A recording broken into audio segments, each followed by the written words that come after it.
तुम्हाला माहिती आहे का, आज गल्लीपासून ते 5 स्टार हॉटेलपर्यंत आवडीने खाल्ली जाणारी पावभाजी हा पदार्थ एका गरजेतून आणि घाई गडबडीतून जन्माला आलाय. हे ऐकून आश्चर्य वाटेल. पावभाजीचा इतिहास 1860च्या दशकात मुंबईतील गिरणी कामगारांशी जोडला गेलाय. त्या काळात अमेरिकेत यादवी युद्ध सुरू असल्यामुळे तिथून येणारा कापूस बंद झाला होता. परिणामी मुंबईतील कापड गिरण्यांना जगभरातून अचानक मोठी मागणी आली. गिरण्या रात्रंदिवस सुरू राहू लागल्या आणि कामगारांना रात्रीच्या पाळीत उशिरापर्यंत काम करावं लागत असे. काम संपवून रात्री उशिरा परतताना कामगारांना पूर्ण जेवण मिळणं कठीण व्हायचं. तसंच त्यांच्याकडे वेळ आणि पैसेही कमी असायचे.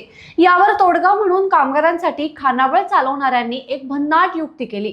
त्यांनी दिवसा शेवटी शिल्लक राहिलेल्या सर्व भाज्या एकत्र केल्या, त्या मोठ्या तव्यावर मॅश केल्या आणि त्यात भरपूर मसाले टाकून एक मसालेदार भाजी तयार केली.